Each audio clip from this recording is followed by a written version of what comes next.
Seltzer Kings. Podcasts.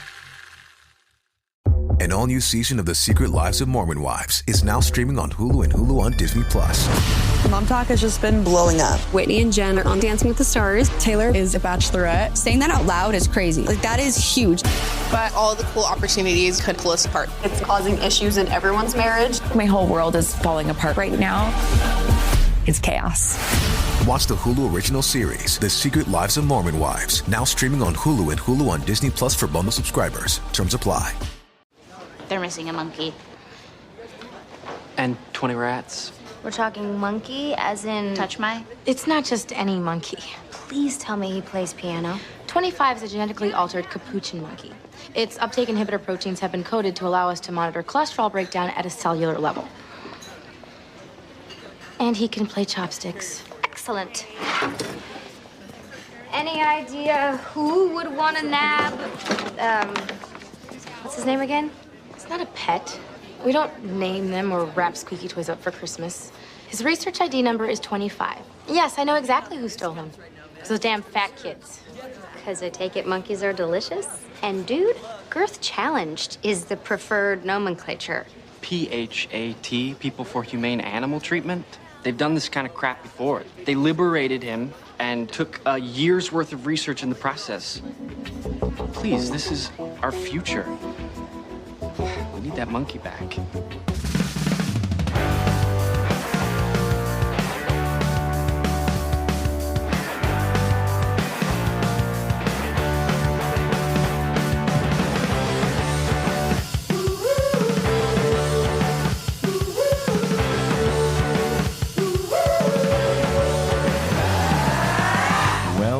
Well, look what the cat dragged in. It's you listening to another episode of Boys Watching Veronica Mars.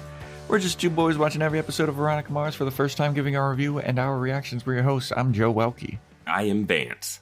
Today we're talking about Season 3, Episode 10, titled Show Me the Monkey. Directed by Nick Mark, story by John Enbaum, teleplay by John Enbaum and Robert Hull. Original air date, January 23rd, 2007, to an audience of 3.23 million people. And before we get into this episode, everybody, we got a shout out. We got a freaking shout. It's been a while since we had a shout out. This one's coming our way via Apple Podcasts for laborious but pennies, or 4 pennies. Thanks so much for the 5-star review, buddy. We really appreciate it. Enjoying the podcast. If you want to get a shout out, Apple Podcasts, 5-star rating and review, Spotify 5-star rating, screenshot it, send it into us, and we'll shout your ass out. And we also got the Amazon wish list. We got some stuff on there. That's another way to get a shout out. I'm not doing well today, Vance. No, you're not doing well today. Doesn't seem like it. You want to know why I'm not doing well today, Vance? Why are you not doing well today? Because we need more people subscribed to our Patreon. Oh, I didn't know that's how you functioned. I didn't know that's how it worked. That's the lifeblood of Joe Welke. Oh. If we don't have an X amount of Patreon subscribers, my life force dims. Okay. So, dear listeners, you got to do that. You got to go to patreon.com/boyswatchingbuffy, where we're covering True Blood and our episode on Twilight Eclipse. Whoa, the third part of the Twilight Saga. Wow.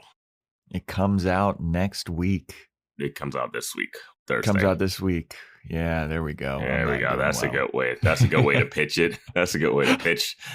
Join the Patreon. Well, it comes out soon. Look, I had shows last night. I was out till 3 No in the excuses. You've had the same. You have shows all the time. No excuses. Oh, okay. Yeah, no I do. I'm booked and busy, baby. Yeah. Don't try to blame the showbiz. I had shows last night. I had fucking the Breakfast of Champions, which is a protein bar and half a tube of Pringles. Oh my God. What is wrong with you? Half a tube of Pringles. Yeah. I would think They you were would on hate sale Pringles. at Ralph's. They were $1. A I would whole think you tube would of Pringles for hate $1. Pringles from what I know about you, but wow. Oh, I love Pringles. Interesting. Reconstituted mashed potatoes. Yeah. Okay. Big fan of Pringles. I also got I got regular Pringles, and then they had mesquite barbecue. And those ones, those fuck. I can't believe you got the regular ones. Regular one's good. Yeah, patreon.com/boyswatchingbuffy. Don't make me die. Don't kill me with your lack of sponsorship. This is a good time to announce the announcement. Yes. Announce the announcement, Vance. The boys are splitting up. Yes, we are. The boys are splitting up. We realized that this town ain't big enough for the both of us. Yeah. Los Angeles isn't big enough for the both of us. And Joe and I met up, went to Jumbo's Clown Room, as one does in LA. Rock, paper, scissors, best 2 out of 3 to see who gets to stay in the city. And I'm remiss to say that Joe won. Yeah. This is my town. Joe is now king of LA. Joey Hollywood. And Vance is being banished back to the East Coast. Mm-hmm. Where I will settle down in Philadelphia and try to make my way. You're a reverse Fresh Prince. Yeah. Yeah. Exactly. So. Yeah. I know that this was a joke, but this is real. Vance is leaving me. Yeah. Vance is leaving me, everybody. I'm very sad about it. We did go to Jumbo's Clown Room, though. We did go to Jumbo's Clown Room. I didn't get a t-shirt. That was one of my goals of getting it. I was going to get the t-shirt when I was there, and I completely forgot. I was so entranced by the dance. Yeah. I mean, you could go there again. Get the t-shirt and walk out. Not the same. Not the same. Yeah. Got to be an organic purchase. But everybody, pour an energy drink out for Vance for his time in LA, because it has come to a close. Yeah. I'm going to miss you, man. Yeah. Well, I mean, we will still be podcasting. There may be some delays. There may be some stuff in the next coming weeks. But we're not going to leave you guys hanging. Pod lives on. We simply must find out who killed Dean O'Dell. Yes, we must. And and you might see on the Amazon wish list, some plane tickets. So for me and Joe, when we need to see the next Jurassic Park movie or whatever. Oh my God, yes. So we looked up the direct middle big city between LA and Philadelphia, and it's Oklahoma City. So look for some plane tickets to Oklahoma City on the wish list so we can reunite and watch whatever the next Jurassic World movie is called. Yeah. And yeah, man, it's the end of an era. Yeah. But happy for you. You said that you had some follow-up from the last episode that you wanted to bring up as well, from Spit and Eggs. Yes. Our Discord user, White Lancer, mentioned that it ended up being Occam's razor. It really was. It was Parker was like, I smelled his cologne. I think it's him. And it was. Yeah. Yeah. So Veronica didn't follow her instinct because, Joy Boy Logan gave him out. Yeah. And so did still Radio Piz also gave him out. He's like, no way you could tape a call-in show. Yeah, I guess not. Yeah. Yeah. Yeah. Which one of these lovely boys should Veronica be with? I think Piz is just an idiot. Yeah, I don't know what they're doing with his character fully. No. But Occam's razor for the win. Yeah. And I think I definitely think they did some Occam's razor in this episode because I knew exactly how this was going to play out from the beginning. You absolutely did. You called it. You absolutely did. But also, do you think that they had that whole Occam's razor speech because of this? Mm-hmm. Foreshadowing. Mm-hmm. It would have helped. It would have helped if Veronica realized it though, because she's the one that gave the speech. And she I would mean, have this been, is you know, literally the only time she's ever, that this has happened. Yeah. But yeah. All right. I got the strawberry watermelon ice because I need a big boy. As 2 weeks in a row. I rarely do that. I always try to switch it up, but I was like, I need a big boy and I need all that caffeine because I'm out of it right now. I'm going with the White Monster Zero Ultra. Gotta go classic. Gotta go. I was thinking about it. I looked at the White Monsters that I had and I was like, that's not enough caffeine. I need it. Okay, show me the monkey. What did we predict for this episode? I predicted that the cops are going to claim that the dean killed himself and or blame it on Lilith House.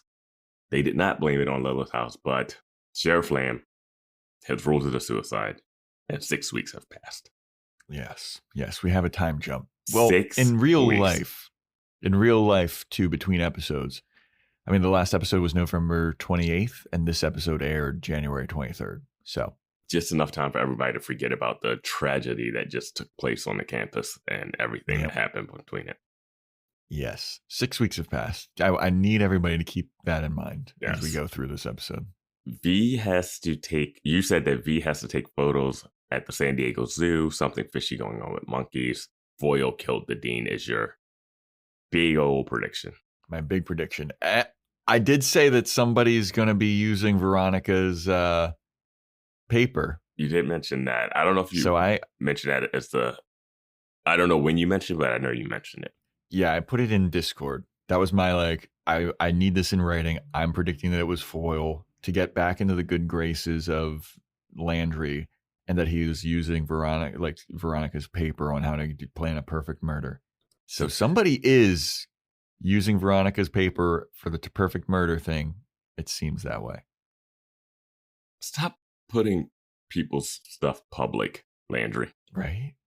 You know who an alternate suspect is the guy that Veronica got fired from the hotel. I don't think he'd go that far. But he wants to take Veronica down. Yeah, at that point, did he get fired from the hotel? Is the real question. Well, they caught him. Veronica planted a bunch of stolen hotel goods in his car, I think. And he was like, you're cheating and I'm a man of the people. I want to take down this snooty little bitch down. If she let him get fired for that, that's fucked up. I mean, it's Veronica Mars, dude. Do you think she gives a shit about other people that aren't in her 3 or 4 friend group? She has some moments in this episode where I'm just like, come on, girl. Come on. They do an interesting thing with her character. Yeah. All right. Do we have anything else or we get into the episode? Yeah. A lot of announcements up top, but had to do it. Yeah. Twilight coming. It's going to be a good one. It's going to be a good one Thursday. Yeah. Eclipse. Yeah. A little hint. Eclipse is probably the best Twilight movie so far that we've seen. We'll see. We'll have to wait until the podcast comes out. Yeah, well, that's why I said probably. All right, let's get into the episode. This is why you had to leave LA. Oh, I was so close. I should have picked scissors. All right, so this episode opens up with Veronica at the Mars office, and she's telling Keith that he needs to hire somebody to get through their files. They're going through a bunch of files and their filing cabinets, and Veronica has to get to class. Then Dino Dell's wife shows up, and she wants Keith's health. She doesn't think that Cyrus killed himself. He wouldn't do that. And Keith goes, well, the sheriff ruled it a suicide 6 weeks ago. And she goes, well, look, Keith, it can't be a suicide because I'm being denied life insurance benefits because the insurance company ruled it a suicide as well. And she's got 2 kids to take care of. And Keith is like, well, we know that you didn't do it because Cyrus was saying that you were, out. Wink, wink. And she's like, yeah, I was. She was with Professor Landry all night, but she thinks that someone killed Cyrus O'Dell. And Keith is like, I'm a little suspicious of this theory, but I'll look into it. Just because you're hot. Also, he starts making out with her and making plans to go to Palm Springs. also just found out, looking over at the Wikipedia page that I have open for this episode, her name is Mindy. Okay. The actress is an Academy Award winner. Who is it? She won for a short film that her and her husband made called Skin. Huh. Interesting. Yeah. Got anything to say about this first scene here, Vance? Absolutely not. The fact that 6 weeks later and Lamb ruled it a suicide, so he's already wrong. That's about it. What if he isn't, though?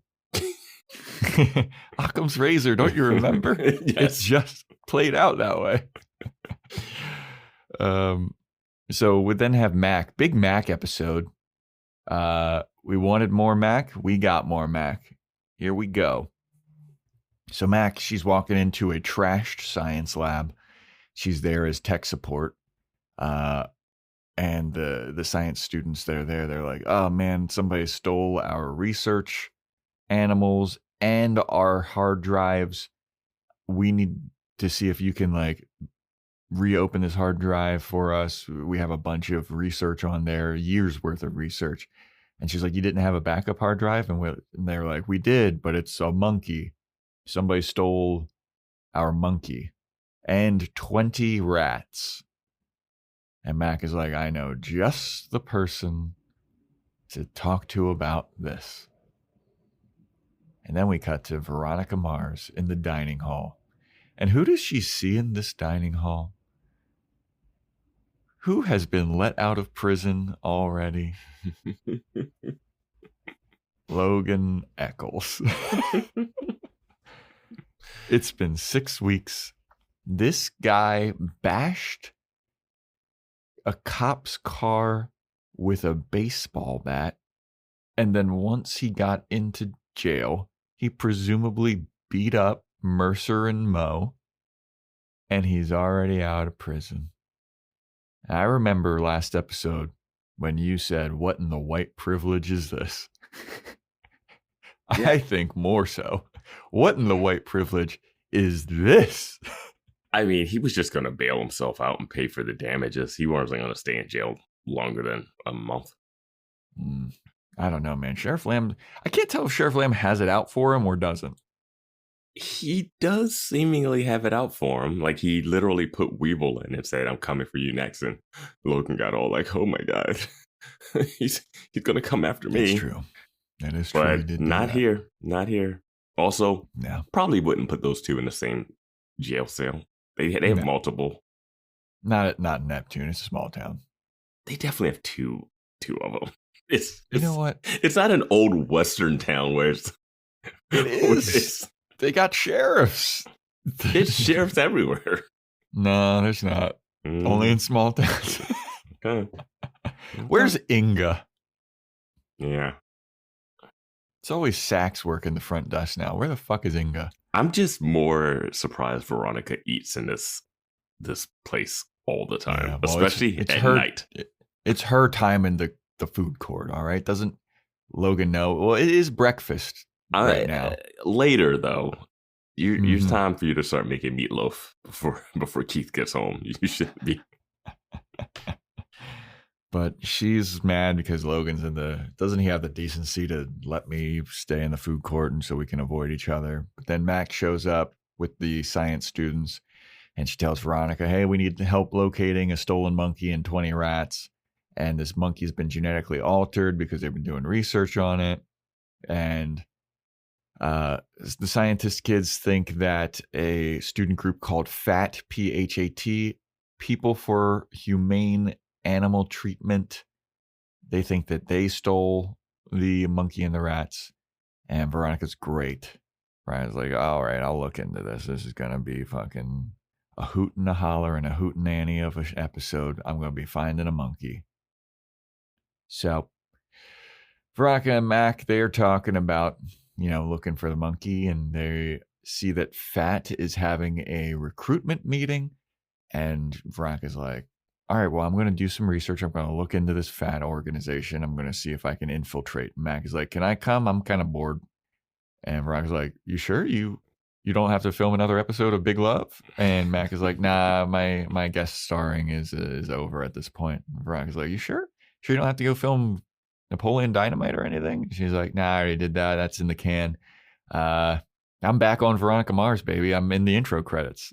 Yeah. And Veronica's like, oh, finally. I guess we can swap you out with Wallace. What Yeah. So they're going to do that.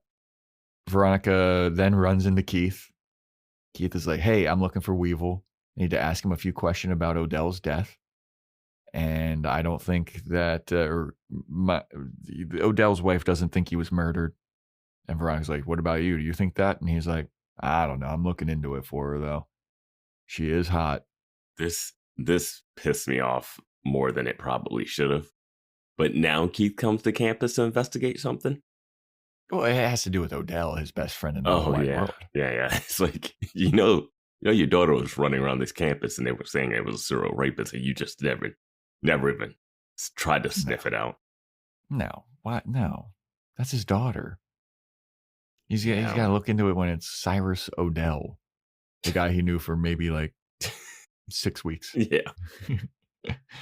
But then Veronica's like, how did you find me? I don't even have my tracker on my cell phone. Keith is like, a father has his ways. I'll tell you when you're older. Well, he doesn't say exactly that, but sure. He says something like that, So Veronica's researching Phat and what to wear to the meeting, and her and Mac are like picking out outfits. Then Parker, some girl shows up, like an RA for the girls' dorm. And she's like, hey, we're having an around the world party tonight. It's basically they're going to do an Epcot Center, what is it called? World Showcase party where every dorm has to be a different country. And Veronica and Mac are like, I don't want to do that. And then the door closes and Parker's like, but I do. Come on, guys. We're in the prime of our lives. We're all hot and young and single. And it's a bad look when the one person who wants to mingle with guys is the recent victim of sexual assault. And Mac and Veronica look at her like, yeah, you are the most recent. So why not like tee up another one with this? Yep. I like how they introduce this new RA, just like without any real fanfare at all. They're like, she's new RA, but no one says anything. Like, why would you? She kind of looked like the Rachel have character from the sorority. I thought that's who it was at first, but it's not. Yeah, she's in that new Netflix show with Kristen Bell. This girl is, or Rachel? No, this girl. Oh, nobody okay. wants what the one with Adam, the guy from the OC, Adam Brody. Oh, I like Adam Brody. Nobody Wants This. Is that the name of that show? Yeah, something like that. Yeah. Yeah. So Parker wants to mingle with dudes. Mac and Veronica do not. So Veronica and Mac, they go to the Phat meeting. Mac sees a cute guy. This guy looks really familiar. His name is Bronson Pope. He starts chatting up the new recruits. He's actually the president of Phat. And he starts giving a speech about how cruelty to animals is so tragic and inhumane. And Veronica is trying to get him to like admit that they like firebomb fucking lab facilities. Yeah. She's like, yeah, that's all well and good, but do we ever do anything, a little bit more wink, extreme? And the guy's like, yes, we do letter writing campaigns. And Veronica's like, ugh, come on. Do they know Veronica? Like, I feel like that story would be huge. No. The Mercer story? The Mercer story wouldn't go through campus? No. It's just there were protests. Greek life was banished and then re-brought back in. There were several newspaper articles about this written by Veronica Mars. At least one of them was. Pictures taken by Veronica Mars. Girls aren't putting her on their shoulder saying we feel safe to get drunk with frat guys again. Like, no. Nothing. No. It's been 6 weeks. It was a long winter break. Long time to forget about all of this. All right. But yes, they fight the good fight with education.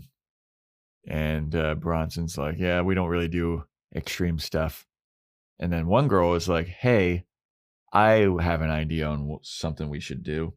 I would love to go outside of the Ed Argent concert and protest. And Ed Argent is a stand-in for Ted Nugent. Mm-hmm. They didn't even try with this one. Didn't even try. No. They're just like, that guy is a fucking tool, Ted Nugent. Yep. And then Bronson's like, maybe not. Maybe we don't protest outside the Ed Argent show. I mean, how much good is that going to do? And the girl's like, well, he says that his fans would love to just line up and spit on us. They spit on protesters, so it would be worse for us than it would be for them. Yeah. So that plan goes down the shitter. So then we have Keith with Weevil. And Weevil's like talking to Keith about like, yeah, I came in, I was doing stuff with his TV and I saw him. He was dead. Thought he was just asleep, but he was dead. And on his computer was a memo typed that said, goodbye, cruel world. I guess his head must have hit the Z key on his way down. Keith is like, all right, well, that is a suicide note technically. But then he looks around and he sees the 40-year-old bottle of Glenkraken that he couldn't drink because that's the good stuff. And Keith is like, huh. And he notices that it's unopened. And he's like, that's interesting. For some reason, I thought it was going to be gone or open. I did not expect for it to not be opened and then that be the catalyst. You did call that the Glenkraken bottle would. I mean, they brought. It stuck out like a sore thumb in that scene where it's like, hey. No, not that one. That one's that one. Pay attention to that one. I don't know why we're even drinking together, but pay attention to that one. But yes, 40-year-old bottle of Glenkraken has been unopened, and Keith's eyebrows raise a little bit. He's like, that's interesting. That is a clue. Let me put my fingerprints all over this. And then he puts it in his coat jacket and walks out. Like it's not going to go waste. 6 weeks. Yeah. And this bottle is still there. 6 weeks. They haven't cleared out the office. There's no new dean. No, I mean, there's no new mayor, no new dean. Yeah. I'm surprised Patty Hearst or whatever her name was, Selma Rose Hearst, isn't taking over. Yeah. Getting the frats off campus. Well, now that she gets on the Piz, now that Dean Odell is dead, I can reverse his decision to reverse the Greek life. Yeah, right. And the Piz is like, wow, my show is where all the big announcements are made. Oh, that whole Greek life thing just went away all of a sudden. Yeah. Oh, yeah. That's fine. Well, speaking of Greek life, Dick Casablancas is in Logan's hotel room taking a Polaroid picture of his dick. And he goes out to the balcony and throws it off the balcony. Off the balcony of the same hotel that his brother jumped to his death from. Yeah. What the fuck is going on, man? And Logan comes out to the balcony and goes, hey, man, management told you that you gotta stop doing that. And Dick is like, What?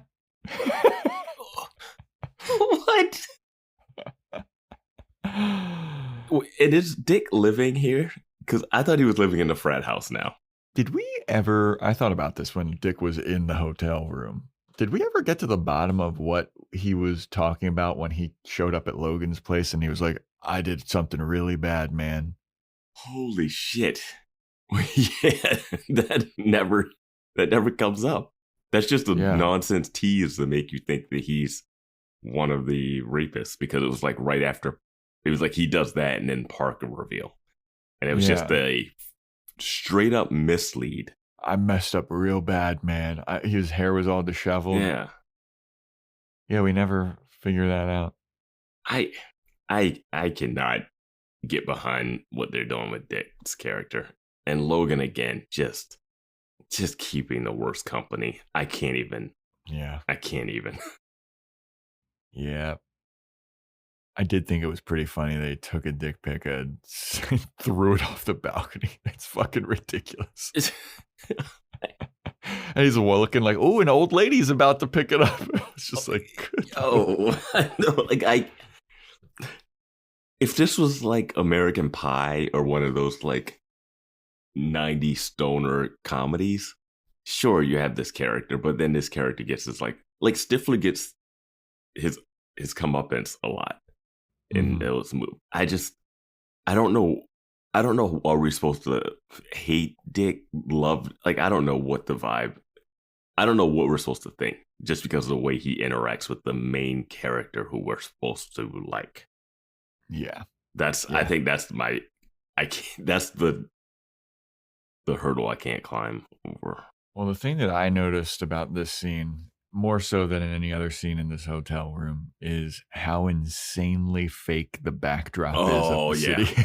That backdrop looked terrible. That psych that they got on the backdrop. And it has never looked that bad. Well, I think it's because they always do it at night.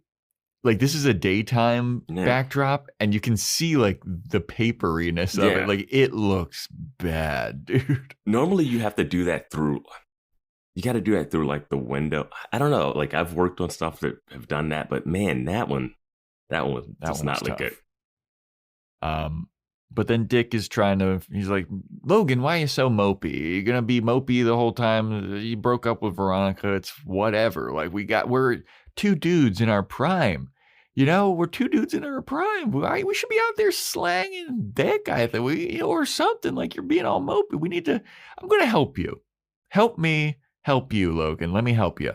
And Logan's like, all right, fine. Yeah, he's like, we are the sexual assaulters and we should get back out there. And Parker's like, why am I telling you girls to get back out there? Yeah. And he also brings up... The only guy that wants to mingle can't be the guy that's the most recent assaulter. Yeah. And he brings up Garden State, a movie that I am in. You're in Garden State? Yeah. I've brought that up before, I believe. You have, but tell it again. I appreciate your shock at that. It's like if you tell your dad's coming back home from work story again, and I'm like, wait, what? He said what? He used to say it was unbelievable. The more I think about that, I think that's so crazy that your dad would do that because he did not want to talk to you kids. Yeah, he definitely He basically just said, I'm going to say one word and it can mean anything. But he's like, oh, get out of my way. I want that a up beer. in therapy. I walk past in the party scene when they have that big party. I walk right across the screen. That was you? That was me. Oh, man. But yeah, Dick wants to help Logan. He doesn't say anything about like getting chicks, but he's like, we're two dudes in the prime. Does he say? Yeah, he's talking about getting chicks. Oh, okay. Well, yeah. He wants to help Logan. He wants to go out there, get out there with Logan again. And Logan's like, you know what? All right. I'll take the advice of the dick pic thrower. That's what I should do. That's what I want to do. You know what? I'm going to do that. Next hotel I stay in, get a Polaroid, get arrested. Yeah, exactly. So then we have Mac and Veronica. They're meeting with Bronson to do the letter writing campaign, and Mac is very, very, very like oblivious to the fact that Bronson is like making eyes at Mac, and Veronica's picking up on it though because she's a private detective and she's very keen to that kind of thing. She picks up on things like that. So they're writing about how every research animal is caged, tested, and then killed. And then Veronica's like, wait, what? I didn't know that. And Bronson's like, oh, yeah. Yeah, they kill all of them. And Veronica's like, oh, man. So then Veronica goes over to that girl that suggested the Ed Argent thing. Her name is Darla. And she's like, I thought that was a good idea. And you know what? She looks over her shoulders twice. I'm ready for something a bit more extreme, if you know what I mean. You know? I'm trying to really get out there and protest this animal shit. You know, I know you've never met me before, and I seem like a psychopath right now because I'm like, I want to do extreme things. I've done something really bad. I've really messed up. Something a little bit more spicy than letter writing. And this girl, Darla's like, all right, good to know. And then she gets up and leaves, and Veronica's like, and Mac is with Bronson, and Bronson's like, I'm really glad that you decided to come to this letter writing campaign. And Mac's like, yeah, okay, cool. I'm going to go over here. So then Veronica's with Mac, and Veronica's like, hey, Mac, look over at Bronson Pope, man. He's like staring at you and smiling like a crazy person. And Mac is like, oh, okay. And Veronica's like, come on, this guy seems like a decent dude. And Mac is like, all right. So then some other dude that hangs out with Darla, he shows up, sits next to Veronica. He's like, hey, Darla told me that you want to be a bit more active for the cause. So we have a little test here for you. We want to see your commitment. So you need to do something that'll get our attention to make sure that you're cool. You're cool, right? Why don't you do something that'll get our attention? And Veronica's like, I'm picking up on what you're saying. All right, cool. So she firebombs the science lab. Yeah, she burnt down the community pool. Yes, yes, she did. No, she didn't. She comes home and she's there with Keith. Keith is looking all sad, and he's like, you know what, Veronica, I think it's odd that Cyrus O'Dell would have killed himself, and he didn't drink that 40-year-old bottle of Glenkraken, the good stuff, before killing himself, because he gave me this whole speech about how he wanted to taste the sweet, sweet victory of that 40-year-old bottle of Glenkraken.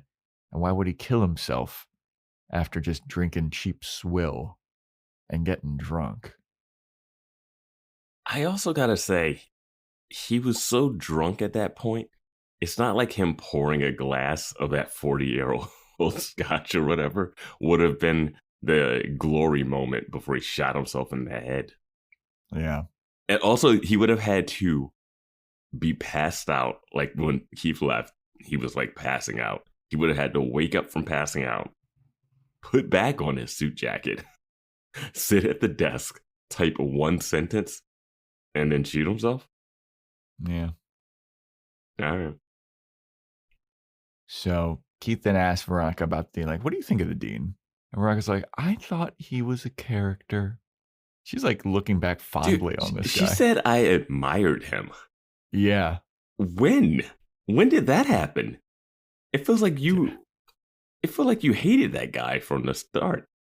And then it was like, what did you admire? The fact that he kidnapped the stepfather, the biological father? Did you like when he came to your house and threatened you guys to find Selma Hurst? Like, what? Did you like when he threatened to expel you from the school if you didn't give up your sources? Did you like when he said, I have a personal life, I don't really care about the rapes that are going on? Like, he's a character. She said I admired him. Yeah. Or he had character, and that he was a character, and she admired him. Yeah. I was like, admired? Yeah. But then Keith was like, how did you find your conversations with him? Was he like very direct or anything? And she was like, no, I thought that he was incredibly sarcastic. I remember one time we were at the dining hall and he literally told me he hates college students. But I admired him. I admired him doing a job he hated. Sneaking him behind his wife's back to eat what he wanted and to watch boxing, and he talked shit about her. I admired that guy. But Keith is like, all right, well, Weevil told me that the last thing that he, like in his suicide note that he wrote was, goodbye, cruel world. He thinks that's too cliche for Cyrus O'Dell to type out. And Veronica's like, wait a minute. He typed what? Keith's like, goodbye, cruel world. And Veronica goes, oh my Lord. So, in my criminology class, Professor Landry had us type a paper about planning the perfect murder. And mine was about a fake suicide where you leave a note on a computer because no one can judge your handwriting. And it would be something cliche, like the example that I used was Goodbye, Cruel World. And then Keith is like, this is why I need to talk to you more. He was like, did you say Goodbye, Cruel World and followed up with like a bunch of Z's? She was like, yes, exactly 16 Z's. He's like, oh my God, they copied it to the letter. This would only really work to frame Veronica. Because it also wouldn't seem like a best case. Why would you even copy that part from, if you were copying her paper, why would you copy that part? Why not change something? It's too obvious. Yeah. That's why Foyle and or that guy from the hotel, they got to be doing it. But if they were doing this, the chances of Sheriff Lamb putting this together, like it's been 6 weeks, they would have been like, yeah, that's never happening. Yeah. They literally just got away with murder. Yeah, the perfect murder. Oh my God. By Veronica Mars. It is going to be one of the Lilith House girls, isn't it? Because they don't know Mercer got caught that night. No, it's got to be. No, it's Foyle or the hotel guy. No. Occam's razor, Joe. You know what's crazy? They don't even talk about the eggs that's on the window. No. They don't talk about another egg either. Well, they do talk about it, but we don't know. There's no ramifications. So then Veronica, she goes over, she's meeting with Piz and she's talking to him about Ed Argent. And she's like, hey, why don't you get him on the Piz? And Piz is like, how big is his radio show? Honestly, that he can it's get. Fucking huge. Are you kidding me? He can get he can get a Ted Nugent on. He could barely get the dean. He could barely get the admirable character of a dean to show up. He can get Ed Argent. He's gonna have his people talk to Ed Argent's people, and it's gonna be great. And this is like he barely got the show. He had to beg for the show. This is Piz's political talk show. That's Jon Stewart meets Crossfire if Jon Stewart liked Crossfire. Piz is a terrible host. He really is. Yeah, he sucks. Anyway, so then Veronica, she's meeting up with the science kids, and she's talking about how, 25, which is the name of the monkey, 25's food is even gone. And they don't give them names because, if you give research animals names, then you get too attached to them because you got to kill them at the end of it. Specimen 17 or hostile 17.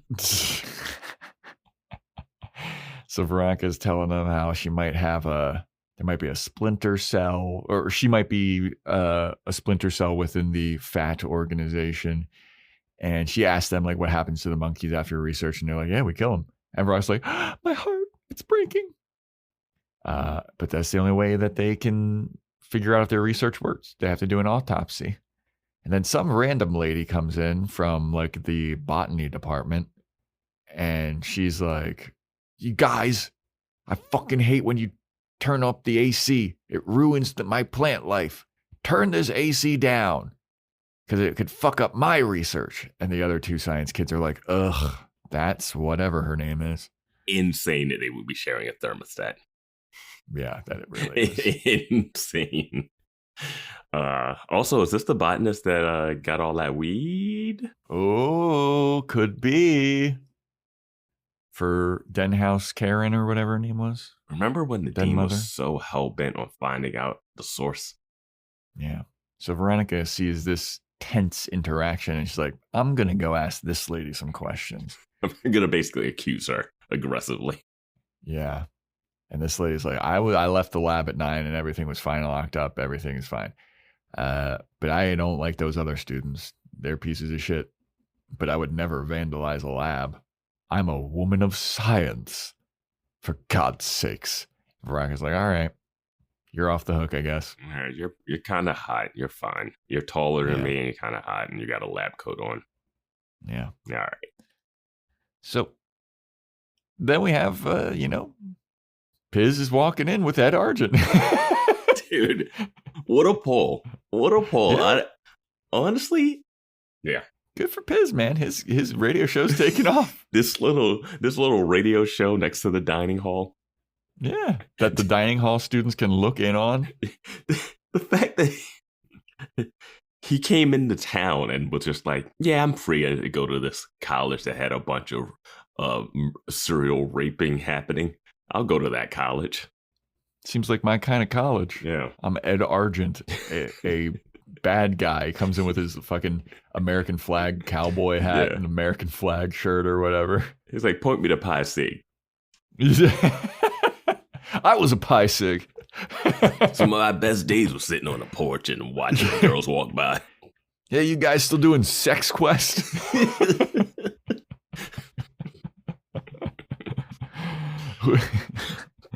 So Veronica, Parker, and Mac are there, and they're acting like they're his biggest fans, and they're in their Theta, Beta, Zeta, Meta, Data, Beta, Keta shirts. Zeta, Theta, Beta shirts, sweatshirts. And they had to buy for this. They had to purchase them or something, because there's no way those make them.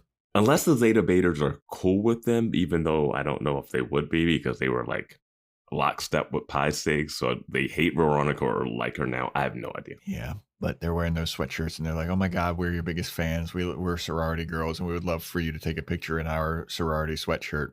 And Ed Argent is like, anything for hot, young, impressionable fans. When he said that, I was like, bullshit, he's putting on this pink sweatshirt. Right. But he does. Yeah. And instead of Zeta, Beta, Theta on it, it says meat is murder. And they take a picture of him in the sweatshirt. And I wrote, the note that I have here is, what a prank. Honestly, that's pretty big. I think, honestly, if you accidentally got like Kid Rock and he was wearing an Obama hoodie and you took a picture of him, like it would be one of those type of levels of like, how, of all the things they could do. Picture. Yeah, of all the things you could do, like it would be something for them. I mean, it's not going to like change the grand scheme of stuff, but it looks like this goes into a paper, and Veronica has a picture of her in a Zeta Theta Beta sweatshirt with Ed Argent or whatever. Yeah. This, because someone mentioned on Discord how like Veronica doesn't have her picture taken everywhere. This would go as viral as it could go. Oh yeah. Oh yeah. And his people would be kind of trying to come back at the college, but luckily they don't have a dean, so he has no one to talk to. The Ed Argent subreddit would be ablaze. Did he flip to the other side? They got to him. The liberal media got to him. Oh, Ed, you were seduced by these young, impressionable girls. Good luck getting another guest, Piz. Right? They're just fucking over Piz so hard. Yeah. But so the Phat, Phat guy, he's like, I'm impressed with your stunt. You should come to this secret location for our anti-fur campaign. And so Veronica and Mac show up, and this guy is like, all right, are you ready to do something a little extreme? And Mac and Veronica are like, hell yes, we are. And he's like, all right, take off all of your clothes because we're doing our like no fur calendar shoot. And then he shows an example picture of him with like a no fur sign over his dick. And Veronica and Mac are like, oh no, this is not what we wanted to be doing at all. This might be actually good for Mac, you know, express her sexuality, her care for reclaim animals. Her power. Mm-hmm. Yeah, but instead it's a big old prank by the Phat people, and they tear down the backdrop, and they're like, surprise, you're in, hooray. I wonder, at what point did the guy decide to take a photo of himself naked with the fur thing for this prank? Why did he need to sell that part of it? Because it seems like they're halfway there. That's 1 month. Yeah. That's 1 month down. Get a couple. I'm actually thinking that actually would be probably a better fundraiser. I mean, they literally do that calendar. Yeah. Like, so I think, or what's the organization? PETA? That will like throw paint. Yeah, PETA. Yeah. Yeah. But I'm like, he took the photo, and that was like a high quality photo that he had. Like they didn't. Yeah, he employed Vinnie Van Lowe to make it happen. Nah, Vinnie Van Lowe likes to watch. Oh, okay, yeah. Vinny Van Lowe is outside of this photo shoot taking picture. He's a voyeur. Yeah. Well, yeah. But, all right, yeah, it's just a prank. They got him. Ha ha. They got him. And then Bronson Pope is there. He's like, this is all just a prank, but I'm glad that you guys are here. And hey, Mac, you want to maybe get food after this? You want to get food? And Mac is like, nope, I already ate. And Veronica's like, Jesus, Mac, are you serious right now? You're acting like this whole thing with Beaver bothered you so much that it changed your personality. I don't get why this would ever happen to you. But then Veronica's like, Mac, well, she did eat already, ha ha ha ha. But we're having this around the world party, and you should stop by. And Mac is like, I thought we weren't doing that. And Veronica like elbows her. She's like, shut the fuck up, Mac. This guy's cute. I always thought that Veronica hated doing setups. I thought they made her uncomfortable. They absolutely do. Oh my God, I have to talk to Piz about Parker. Oh my God, I've haven't done this in so long. She got a flashback to 6th grade. Yeah. Now she's just pushing hard. She's shipping back in the hard. saddle, baby. Yeah. Back in the saddle. So, which is a reference it's a wording that they say in this episode. You know what? I would have loved if they just took a break from all this little hey stuff and had Veronica and Mac have a real conversation. Yeah. But no. At some point, like, can they relate their traumas and stuff? And like, Veronica be like, hey, are you feeling okay about this before I keep shoving a guy your way? Because I know you've had a problem. That's how this season started. Yeah. She doesn't have a libido. She has a libido. Yeah. But they're going through with the party thing. The RA's walking by and she's checking out all the countries. And then she sees that Mac and Parker, they've decided to go with Canada. And she's like, I don't know. I thought that they weren't participating. She goes into their room and it's just their regular room. And she's like, so what about this is Canada? And Veronica points to just a printed out picture of a moose. And they start saying like a boot and stuff.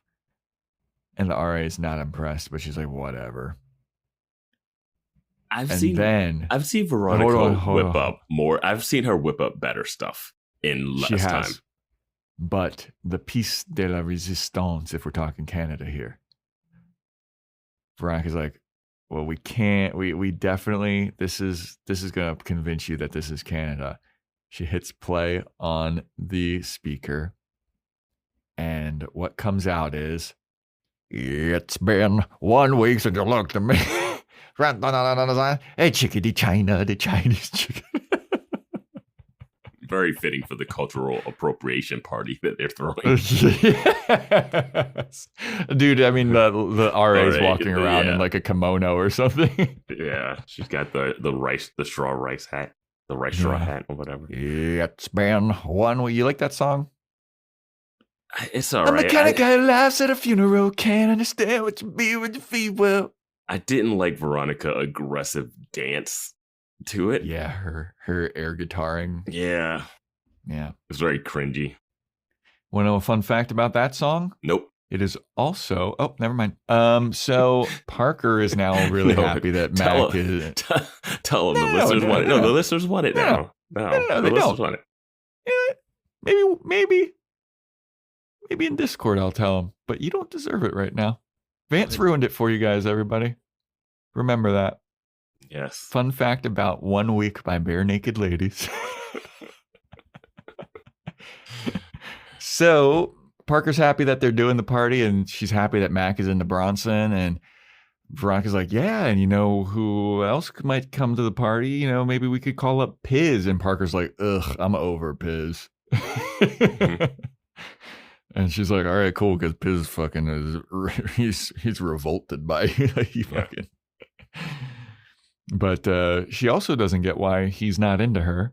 She's like, I'm hot, but like if he's not going to be into me, like I deserve to be wooed. I deserve to have somebody that's into me. And Veronica's like, yeah. And then Parker's like, don't you want to be wooed, Veronica? And Veronica's like, no. And then Parker's like, okay, that's weird. And then she's like, well, you know what? You should be wooed because you know what, Veronica? You're a catch. You're smart. You're hot. You're young. You're beautiful. And Mac, you're alive, so you're a catch. And I'm a catch. I'm a hot blonde. I'm a hot, sexy blonde. And Mac, you do like computers, right? You're a catch too, I guess. I don't know. Hey, Mac, there's a hard drive from the lab. Figure it out. You're a computer girl. Yeah. Poor Mac. Parker has a lot of self-esteem and confidence. Yeah. Well, she prevented a rape the other 6 weeks ago. Yeah. It's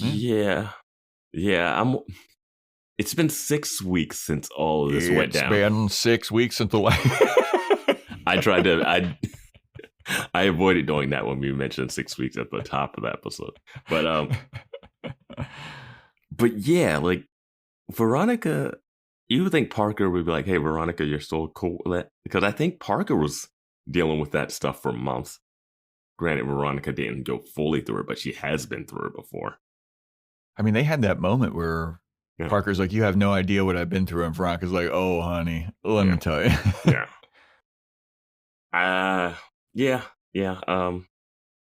Get back in the dating saddle, Veronica. It's been 6 weeks. It's been 6 weeks since you and Logan, so why not? Yeah. So there's a party going on. All the girls are mingling. Veronica's talking to some guy. The guy is like talking about how he's still in love with his ex, basically. Mm-hmm. Veronica's like, Jesus, this guy doesn't have any riz. But then Veronica sees Mac. That couldn't be me, Veronica says. I've never been hung up on any of my exes. She sees Mac from across the room, and Mac is alone with a single spotlight on her. She's in the middle of the party, twirling around looking for Bronson Pope. And Veronica, she goes over to see Mac. She's like, hey, are you doing all right? You enjoying this? And Mac is like, I don't think I'm ready, dude. I'm not ready, and I'm not liking this party. And Veronica's like, Bronson Pope didn't show up, did he? And Mac is like, no. And Veronica's like, all right, everybody out. Party's over. Canada's closing its borders. Here's a little half life advice for people in a situation like this. Mac doesn't necessarily even like Bronson that we've known. Bronson has shown an interest in her, which is now making her show interest in him. Mm-hmm. When this happens, it's very common to go, oh, okay, yeah, I'm waiting for that person. They like me. I'm going to do this. But don't lock yourself into that, because you don't really have, like, she's missing out on opportunities to actually talk to people here, just hang out. Now she's obsessed with someone that she only is obsessed with because now people are telling her that that person likes them. Like, she has not shown any outward expression that she actually likes Bronson. She wasn't even really picking up that Bronson is into her. Yeah, but now all of a sudden they've been like, hey, he's coming. You got to go with him. She's missing out on the whole bunch of random other people here.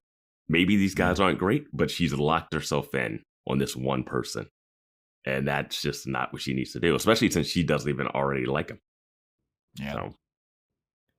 But Veronica kicks everybody out, but Veronica's still going to party. She's still going to the other around the world country parties. Mm-hmm. She's talking to another guy, and he asks her what she does for fun. And Veronica's like, I don't really have fun. He's like, for real? She's like, well, the stuff that I do for fun isn't really fun. It's more of like a job, and I don't really know if I have fun. This guy's just absolutely bored by her. He's like, you're giving me nothing, lady. As he should be. And this actor is an actor I worked with recently. Oh, God, she's bragging all up and down this. Oh, I was in Garden State. Oh, I worked with this actor. I'm moving to Philadelphia. Something about that just seems off in those three.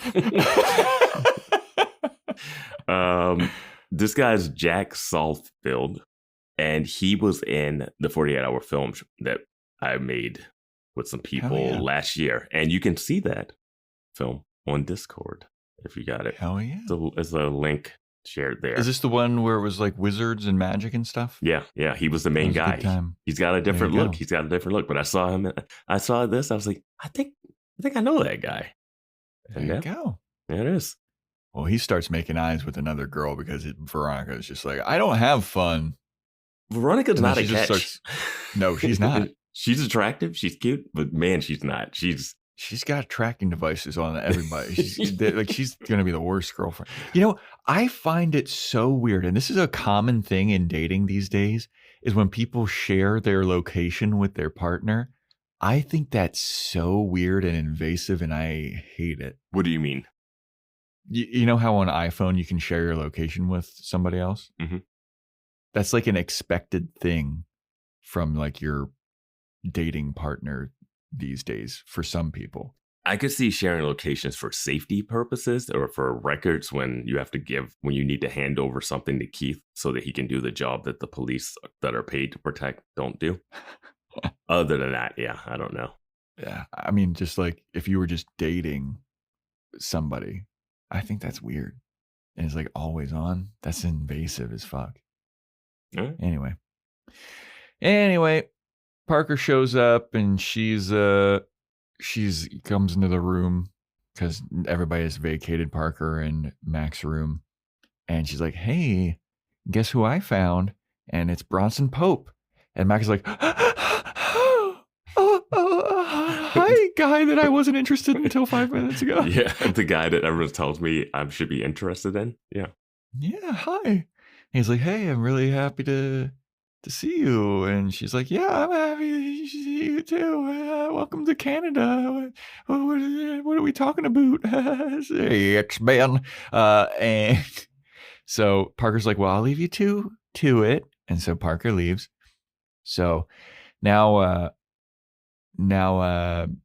Parker's talking to Veronica, and Veronica's like, yeah, I think I'm all partied out. And they're like, Parker says to Veronica, hey, well, we can't go back to my room because Mac's in there with Bronson Pope. And Veronica's like, oh, ho, ho, ho, ho. And Parker's like, and then we cut to what's going on inside, and it's just Bronson and Mac chatting it up. And it's nice. They said it's been an hour. Yeah. I was terrified. You can't cut to a shot of a dorm room door after what we've been through this whole season. Yeah, no, I'm with you. Like, it's not the same. And Parker, of all people, looking like, hey, they've been in there a long time. I'm like, knock on that door, break it down. Open the door, see Mac's throat slit, the window open. like, I'm a copycat. And it was like, Jesus Christ. Like, honestly, I just thought it was a bad visual storytelling to show that their door of all doors. Yeah, no, I'm with you. When I saw they're like, hey, maybe we shouldn't go in there, I was like, what's going on behind that door? Like, no. You should drop kick that door down. I don't care if you see him butt ass naked. I don't care. Just make sure she's safe. It's Mac. Yeah. Sweet Mac. Yeah. But we go inside of the dorm room and it's all innocent. They're just chatting it up. But Bronson's like, hey, well, I have an early morning tomorrow. I have to go. But I'd love to see you again. And Mac's like, yeah.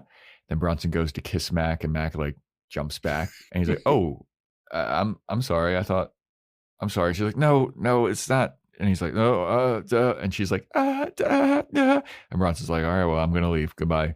So he leaves and Mac is like, I blew it with this guy that I wasn't interested in until 5 minutes ago. Yeah. Sierra has all the best active and outdoor brands you need. From athletic stuff, like a full court pickup game, swish, to athlete-ish stuff, like a half-mile stroll. Get those steps in. And for morning hikes up the mountain trail, good pace. To nighttime ghost stories from the camping chair. What a twist. Whatever level of active, Sierra loves it all. Head to Sierra or Sierra.com for the brands you want at the prices that let you do it all. From athletic to athlete-ish, Sierra's got it. This episode is brought to you by Peloton. Break through the busiest time of year with the brand new Peloton Cross Training Tread Plus. Powered by Peloton IQ. With real-time guidance and endless ways to move, you can personalize your workouts and train with confidence, helping you reach your goals in less time. Let yourself run, lift, sculpt, push, and go. Explore the new Peloton Cross Training Tread Plus at onepeloton.com. So then we go to how Logan's handling this breakup. And he's out at the beach. He's going surfing with Dick. And they're like, see, this is going to be great. It's going to be waves. It's going to be no babes and a couple of brewskis with the bros. And Logan's like, all right, this might actually be good. Like, this might be what I need. And they're meeting up with Chip Diller. And he's happy that he has a shaved head now. And they make fun of him for having an egg shoved up his ass. And he's like, ah, ha, ha, ha. And I was like, Logan, you gotta cut ties with these people, man. Yeah. I mean, get on Bumble BFF and find new friends, my dude.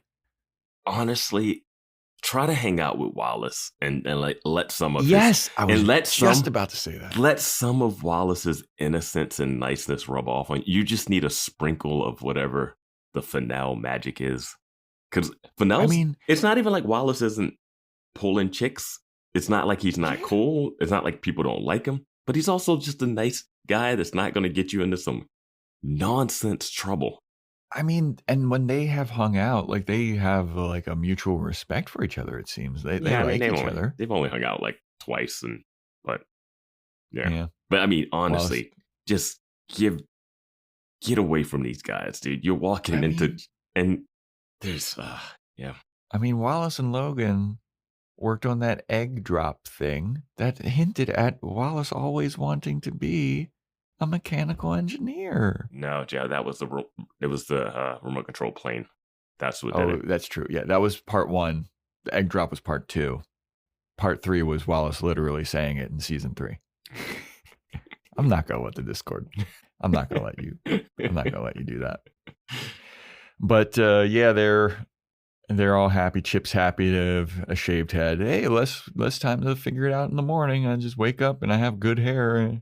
It was worth the price of having an egg shoved up my ass with a Roman numeral paper in it that actually led to a clue that solved the serial rapist thing.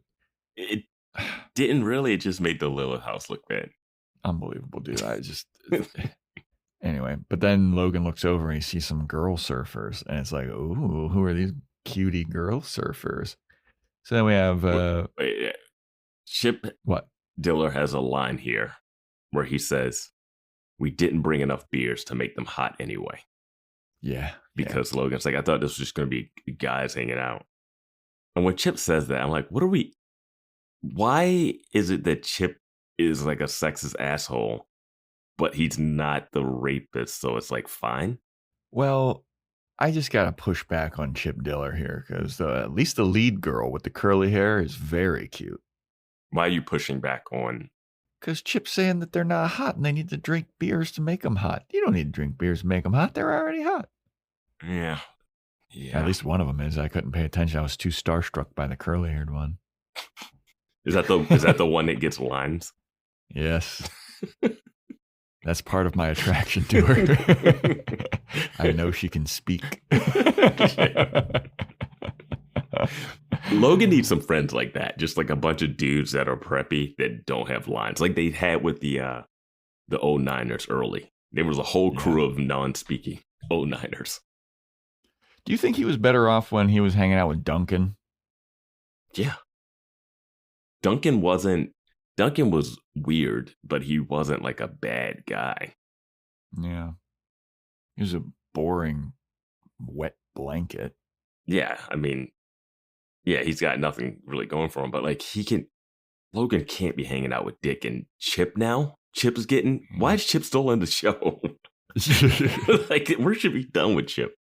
You know what? It's just absolutely crazy to me. This, I know that this has dawned on me previously, but it re-dawned on me just now that Logan like took over Duncan's lease of that hotel room.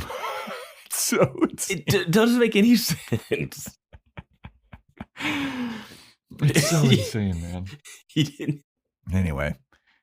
And he still hold on. And it's been 6 weeks and he stole at that place. Money problems be damned. Yeah. I mean, at this point, he might as well just like pull the Bruce Wayne of like, I own this hotel. I'm changing the rules or whatever. Like, just buy the room. Buy a condo. No. He's got to be at the Grand. Anyway. So Veronica's with Mac and Parker. Mac's like, I think I blew it. They're like walking down the street because they have to return Bronson's ID because Parker stole it from him when she like brought it. She's like, hey, I'm Border Patrol. I need to check your ID. And she didn't give it back to him. But they're walking with Mac like arm in arm, and the blocking of this is so awful. They are trying so hard to get these two together. Yeah. So they go up to Bronson's place, and they knock on the door, and Bronson's a girl answers the door, and everybody's face drops because they're like, uh-oh. And then Bronson comes out from behind this girl, and he's like, oh, hey, what's up, everybody? Everybody want to come in? And everyone's like, yeah, sure. He's like, hey, this is Amy. And then he shows them the results of their letter writing campaign. It worked. Oh my God, the cosmetics company isn't going to be doing any more animal testing. Everyone's like, I don't give a fuck about the animals, dude. Are you going to fuck my friend Mac or what? Basically. But Mac is like, I'm going to go get some water. And he's like, okay, yeah, kitchen's just that way. So she walks by to get some water, and she sees Bronson's room, and she's like, oh my God. Cut Logan and Dick. Can't have that reveal immediately. You gotta have a mini cliffhanger here. Mm-hmm. But Logan's with Dick and Chip, and they're drinking by a bonfire. And Logan's like, you know what? I'm happy that came out. You know what? This is just what I needed. A couple of bros, couple of brews, couple of waves. This was a good idea, man. Thanks for taking me out. And Dick's like, no, man, I got you, brother. Like, you need to take your mind off things. It was really sad just seeing you moping around the apartment. And then the surfer girls come over, and they're like, hey, big boys, we want to party. What you got? What you drinking? And Logan's like, all we got is the cheap stuff. We don't have a 40-year-old bottle of Glen Kraken with us. And they're like, that's fine. I don't even know what Glen Kraken is. I'm just thinking about Logan's past surfing outings, where he was supposed to go surfing with Mercer, where he went surfing with his fake brother. Like, I don't think surfing with the dudes is what you needed. Yeah, he doesn't have a positive association with surfing, I wouldn't think anymore. But here he is, getting flirted with by these surfer cuties. Yeah, I don't think that's ever been a problem for Logan too. Like, no, that's why it's like they're treating us like he's been show him striking out or something. Yeah, that'd be odd. Yeah, or like he's just done having sex with somebody, and they're like, that wasn't good. You shouldn't do that professionally. Or he has sex with someone, and like it's just he's still hung up on. Can't get it up. No, he's still hung up on Veronica, so it's just like it's like not even doing it for anything. They're like, oh, that was good. And he's like, yeah, whatever. He does that thing where he's like behind and he just has a dead face. He looks at himself in the mirror, and he does like the anti-Christian Bale in American Psycho. Yeah. Just like points at himself and a single tear draws. Yeah. But yeah, these surfer cuties, they're flirting with all the boys. Because we've literally seen him hook up with Kendall after having a heart-to-heart with Veronica, like that same night. And he's like, I was so drunk, I don't really remember what happened. I'm so sad. And Veronica's like, you broke my heart. Yeah. Okay. I don't know what they're doing with this. So then we go back to Bronson's place, and he invites the girls to come hang out at the bar that he tends at. And they're like, I don't know. And then Mac is like, hey, Veronica, you should go get some water too. And Veronica's like, oh, okay, I'll go. And then Mac kind of whispers like, look into his room, look in his room. She was like, of course I'm going to look in his room. I'm just going to look all over this place. Yeah. So Veronica goes to quote unquote, get some water. She looks in Bronson's room, and she sees that it's filled with the lab rats from the science lab. And Veronica's like, oh my God, son of a bitch. So then Veronica returns, and she's like, hey, Bronson, so you did steal the lab rats. Where's the monkey? And Bronson's like, oh, I didn't steal the lab rats. Like, somebody just showed up at my doorstep with the rats, and they knew that I'm kind of like the animal guy. So they knew that I'd take care of them. So now I just got a bunch of rats, but I don't have the monkey, and I don't know where the monkey is. And Parker's basically like, so yeah, I don't care about these rats. What's up with this bitch? What's her deal? Pointing at Amy. Yeah. And Bronson's like, oh yeah, that's my sister. The way they do this is so bad. Like, one, I knew that wasn't gonna be his girlfriend, just the way he's acting in front of them. Yeah. Two, she goes, how long have you known Amy? He goes, 19 years. She's my sister. Yeah. Who says, like, you would say my whole life. You wouldn't say, it's so forced.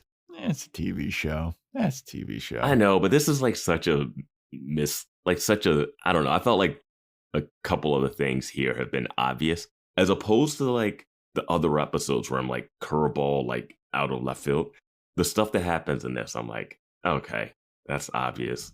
This is obviously going to be a sister. Even when he introduced her, he like puts his arm on her shoulder. He's like, oh, this is Amy. He would have said, oh, this is my sister, Amy. He would not have just been like, this is Amy. But also, he wouldn't have put his hand on her shoulder. He would have put his hand on her shoulder's way. I was like, the fake leading. It's it's like Dick coming to the door and being like, I did something awful, and then never hearing about it. Yeah, that bothers me. Like, we never figured. There's no ramifications for Chip Diller's egg in the ass. Like, it just. Anyway, so we go back to Logan, and he's just getting a blowjob. Like, literally, he's buckling his pants. The curly-haired cutie comes up, and she's like, wow. He's like wiping her mouth. Wow, I can't believe I just did that to Aaron Eccles' son. And Logan's like, I haven't thought about that name in years. He's like, wait, you're only with me because I'm a Nepo baby? It's like, yeah, no shit, dude. Like, I'm happy people actually recognize you. Right?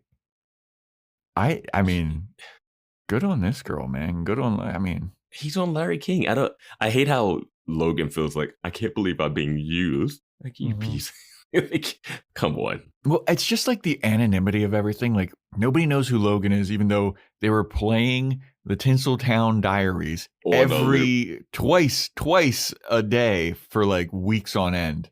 He was just on Larry King months ago. He's probably going to be a guest on The Piz, the hottest radio show in America. He wishes he could get that booking. He's been trying to get on The Piz for months now. I just can't believe how, like, I mean, they're like, this girl just got done sucking Logan's dick. Like, it's very odd. He's buckling his pants back up. I'm like, Jesus. Maybe she sat on him and maybe she rode him. Who knows? Maybe. Who knows? But I just hate his face. His face like, oh my God, she used me. Is this how I've made other girls feel? She doesn't care about me. Yeah. So then Veronica, she's in the science lab again. She's like, hey, science kids, I found the rats. But Bronson, he didn't steal the rats and he doesn't have the monkey. So we should probably get the sheriff to get a warrant to search his place. They ask about the sheriff. She doesn't. Right. Because she also took photos. Yeah. And then the one like female tech is like, oh, do you think if we go to the sheriff, we can get a warrant to search his place? One, getting a warrant, not the easiest thing in the world. You got to go to a judge and like prove it. It's going to be one photo from her camera phone being shown. I don't know how high up on the priority this would be, but probably higher than the serial rapist. And Sheriff Lamb was like, wait, it's a monkey? I've always wanted to see a monkey. And when this was happening, I wrote in my note, has Veronica not learned her lesson from the den mother? Because it seems like the exact same situation. Count to 10. Count to 10. Be like, okay, he has the rats. But let's see. He said he didn't have the monkey. He didn't lie about the rats. He doesn't seem like he's being super cagey, you know? Mm-hmm. Take a beat. Take a beat, Veronica. There's no time. It's a 42-minute episode. Earlier, Mac asked whether Veronica will tell. Oh, right, yes. And Veronica says, they're clients. I have to tell them. Bullshit. Yeah, no. This is some bullshit that's been getting repeated the last couple episodes from Keith and Veronica. That they even had it in the recap of this episode where Keith is like, you know the rules, Veronica. And credit to Discord. Yeah. They did figure out when I was like, yeah, I feel like Keith has done this before. And he did it with Aaron Eccles and Lynn Eccles. Yeah. In that one case. So thank you, Discord, because I knew that he fucking did that. Yeah. And I'll give a little demerit to Discord because they thought I said it and not you. One person thought I said it, not you, because we sound exactly the same. I was gonna say people still can't tell our voices apart. It's so bizarre to me. Joe's the one that rambles on more about what happens in every scene, and then Vance comes in and says no, or this is what happened, or oh, this is what he didn't like about it. Yeah. Yeah, I guess it's just, we're two deeply voiced, handsome fucking studs. It's hard to tell us apart. I know. That's why the city's not big enough for the two of us. I know. It's even harder in person to tell us apart. Like, if you saw us both that out is true. In the streets. Out in these streets, man, you'd pull a gun. I don't know which one to shoot. Which one's Joe? Which one's Vance? There's about to be a murder up in this Jumbo's clown room. But I really want to call out this whole we have to tell them their client stuff, because Veronica doesn't do that herself. She didn't tell the psycho kid with the bow, the cross, the bow and arrow. Yeah. She didn't tell him he was a client. Yeah. She didn't tell him what she found. She didn't tell the truth to what's his name with the dying that was dying in the hospital. Oh, Abel Kuntz. Yeah.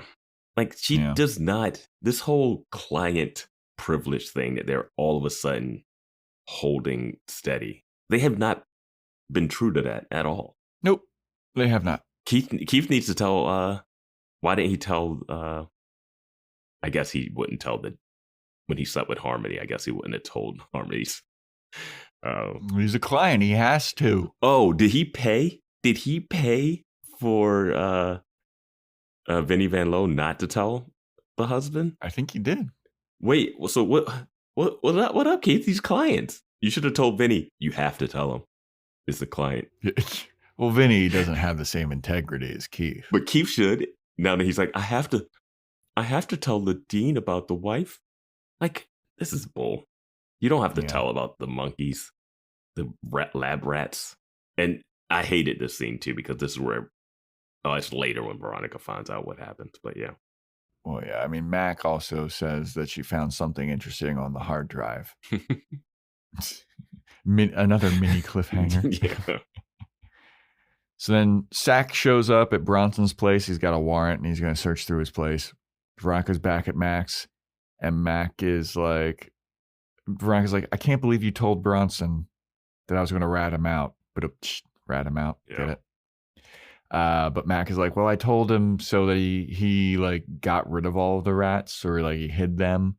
He's like, because I really like this guy that I've been interested in for now 10 minutes. And he's a good guy. And like, I'm so on Mac's side right here.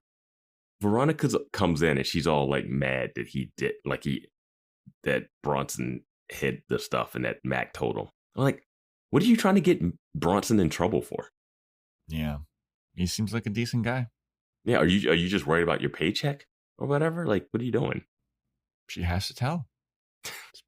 It's client private investigator privilege. Is she really even a private investigator? She got a license? What is she talking about? No. She didn't take the oath. She didn't take the oath. You don't need a license to be a private investigator. You just get a gun and a taser and you wave that thing around and accuse people of things until you finally get the right person. You get a taser that doesn't knock anyone out.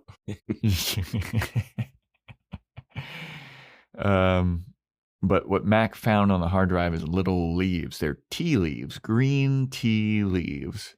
And Veronica's like, that's interesting. Well, we find that out in the next scene, but yeah.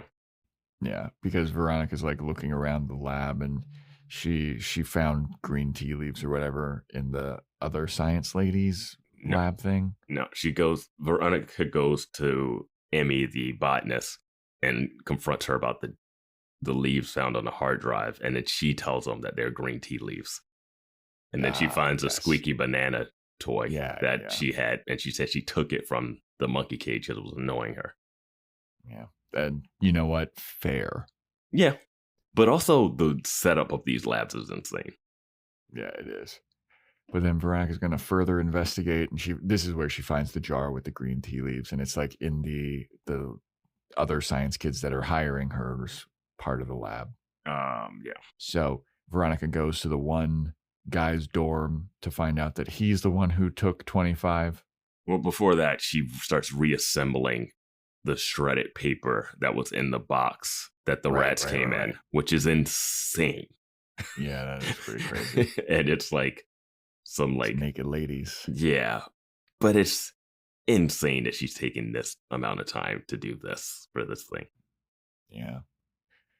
But she deduced it was him because of the naked ladies pictures, and she reassembled. She saw that it was like the green tea leaves on the hard drive, and she's like, you just tried to destroy it with whatever was around. And he's like, all right, fine.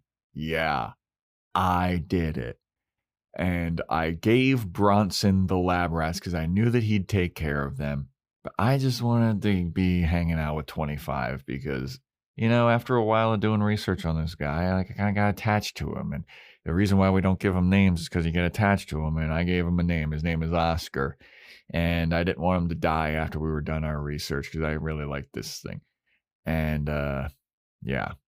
What kind of tea is like, why, what kind of thing is she using where tea leaves are in the tea? Like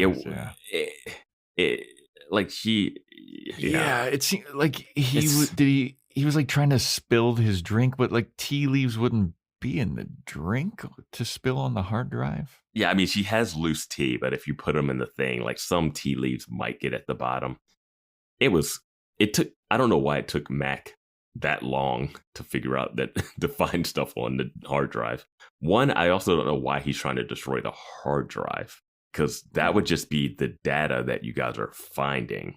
The hard drive being intact would not save the monkey or not save the monkey. So I don't know why you need to destroy the hard work of your lab partner, a lab that you agreed to work at. Like, you know, did you not think that you guys were going to be testing on animals in this lab? I mean, I'm sure he did. He just didn't realize how we would feel about, you know, killing a monkey. Yeah, but you can't like destroy all the data of the thing. Like the data's there. The data's there before the monkey's even killed. So why are we destroying that? Yeah, the destroying of the hard drive is a little like, why'd you go and do that? They're like, how do we get Mac in this story? Computers? Hard drive? Hard drive? That's Is she stuff, the only person that knows how to do computers in this whole college? I think she is. And I knew right away that it was one of these two. Right when the lady opened the thing, it was like, hey, the food's missing. And it wasn't here before. I was like, yeah, so yeah, I was like, this guy did it. And this guy who has it, he was in not another teen movie, actually. Ah, yeah. Your favorite movie of all time? Yeah, Joe won't let me watch it though.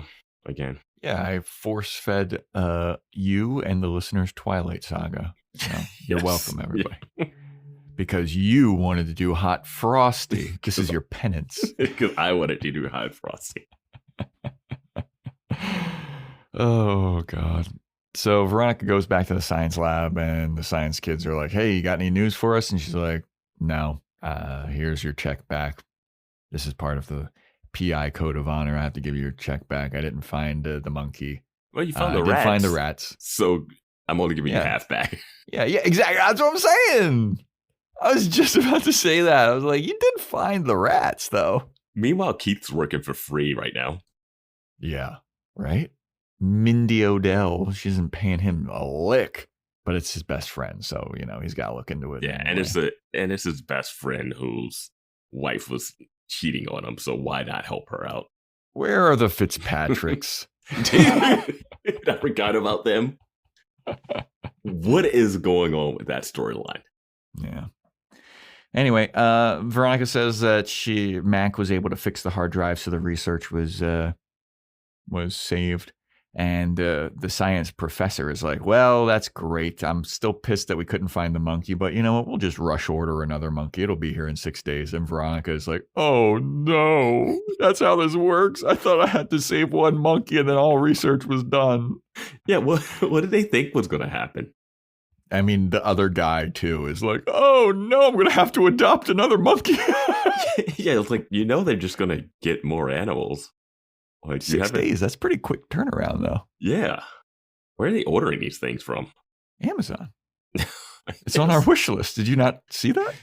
Oh, I forgot. I thought we took that off. No. I actually have one for you. I have to deliver it. Okay. Yeah. Before you leave, let me get you that monkey. Thanks, Mark as well for getting us the monkey that we always wanted. Oh, we know it's not Mark. You know that's a Slytherin move to get us the monkey. Watch Discord be fighting. No, I would have gotten it for them. No, I'm the monkey buyer. Someone changes their Discord name to monkey buyer for BWB. We start getting photos of people with monkeys and we're like, you know what? We got to cancel the podcast.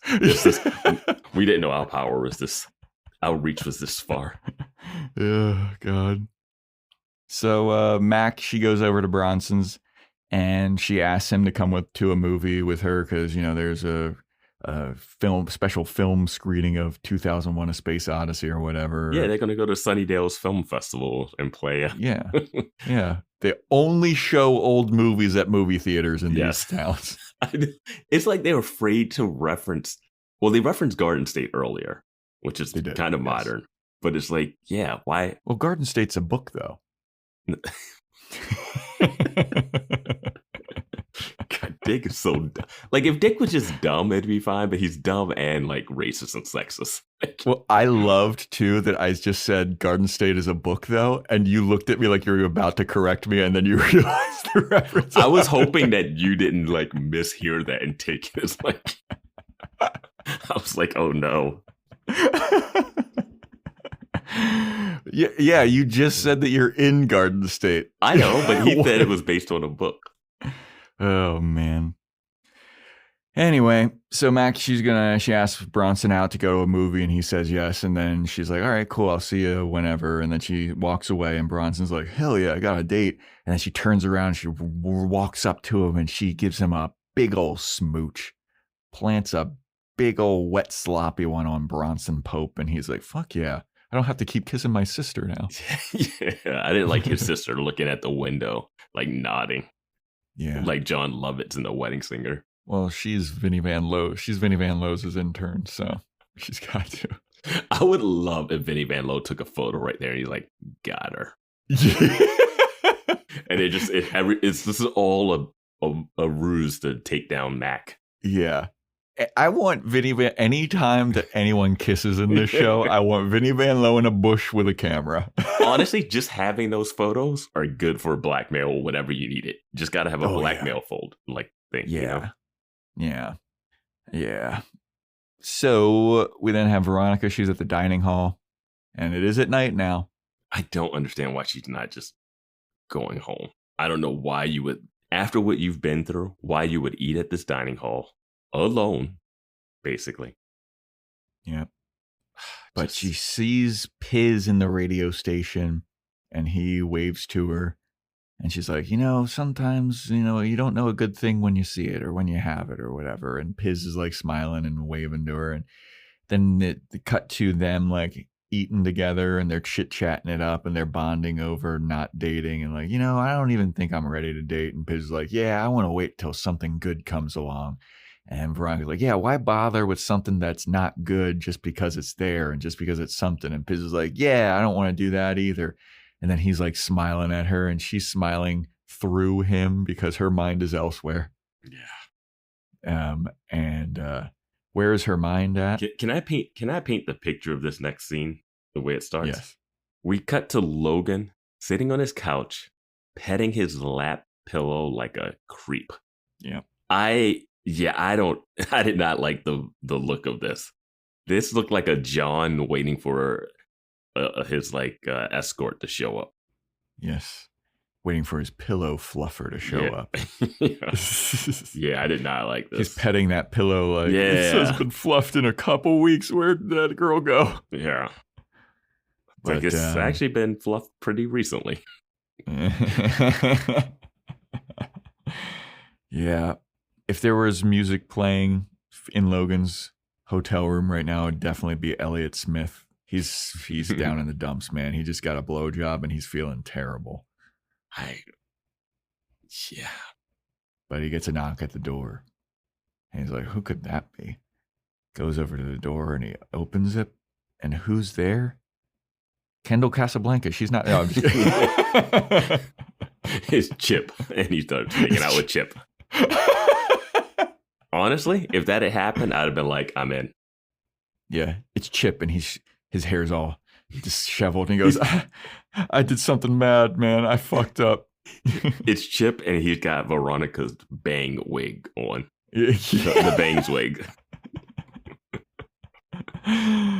Oh, no, it's not any of that. It's Duncan, and he's back from Mexico with his baby, and he's like, I need somebody to help take care of this baby, Logan.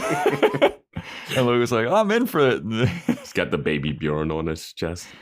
Yeah, it's not any of that. It's the girl that went to New Hampshire, Beanhead. Fucking what's her name? Wow. Hannah. Wow. It's Hannah. She's happy to be back. And Logan's like, oh man, I'm so happy that you're back. You're the one true love of my life. Is your dad okay with this now? And she's like, yeah, I don't care about my dad. Do the Fitzpatricks care that he recanted his story and all of this stuff? That he's still dealing drugs to them? No, it's not any of that. He gets a knock at the door and he answers it. And it's Paris Hilton. And Paris Hilton's like, I know I was a no-niner. I know I was with that one Chardo PCHer guy, Chardo, but I actually always had eyes for you. And Logan's like, no way, are you serious? All right, well then they start making out. No, it's not any of that. He gets a knock at the door and it's Mercer, and Mercer's like, yeah, Cliff got me off of those charges. I'm free to go. Then they start making out, and then Logan gets his head shaved. All right, let's be serious. So it's a knock on a door, and it's the Mexican police from that hotel fire that they started. And they're finally coming for him. Yeah, they finally figured out what happened at that hotel room, and he gets his head shaved and he goes to prison. Yep. No, it's not any of that, of course. It's Veronica. Mm-hmm. And they look at each other with tears in their eyes, and then they just start violently making out. The only thing written in my note here is gross. Yeah. I don't... Like, did he call and say he's coming over and that's why he's horny with that pillow in his lap? No, this was a surprise. So he wasn't expecting company. So 6 weeks. So he was just sitting there with a pillow in his lap, just pondering life. Yeah, he's in his feels, man. Why? Haven't you ever gotten a blowjob from a rando and then you're just like, I feel bad about the world? That doesn't seem like something that happens to Logan. When he was having sex with Kendall, he talked so much shit to her. Dude, that was crazy. But now someone's like, well, I can't believe I did this to Aaron Eccles' son. And he's like, oh my God, he broke me down. I feel like a piece of meat. Don't you remember that speech that he gave to Veronica when he was drunk off of champagne or whatever? He was like, I'm looking for something real. And then hooked up with Kendall. Yeah. Right after that. Yeah. I've heard a lot of his stuff. Yeah. Looking for something real. That's why I went out with Logan and Chip. Yeah. That's why I used Hannah to get to her father to threaten him. Yeah. Yeah. He's a good guy. No, he's a good guy. I'm rooting for this. Yeah, of course. And I'm glad that everything, all the stuff that the breakup that they had last episode and everything, I'm happy all of that was resolved leading to this. Because all of those feelings, the whiplash from Lord of the Pies, where he's like, I love you, Veronica. Are we cool? And she's like, yeah, we're cool. And then the next episode, he's like, I don't think I can do this. We need the pain now. We can't take pain later. To this episode where they're getting back together, it seems. Yeah. It's whiplash. That's what it is. It's just too much. Like, I understood, but I don't get, there's nothing that made her go back to him. And nothing about him hooking up with this girl and she only hooked up with him for Aaron Eccles or whatever shouldn't be enough to be like, I got to go back to... He's the one that saw that it wasn't going to work out with Veronica. They both... Yeah. Nothing has changed from that speech. Yeah, no. Except for Mercer's in jail. And you've also legitimately put Veronica at risk another time. Your dad tried to kill her. Your friend Mercer tried to kill her. Like, maybe he didn't try to kill her, but he was going to do whatever. Like, stay away from Logan. It doesn't help for you. Like, Logan doesn't get hurt like physically. He gets hurt a little bit emotionally, but he was already emotionally battered already. You're putting yourself in harm's way for Logan, who also hasn't proven to be that great of a guy. Yeah. Yep. But they're back together. They're in love. So we go to Keith at a bar.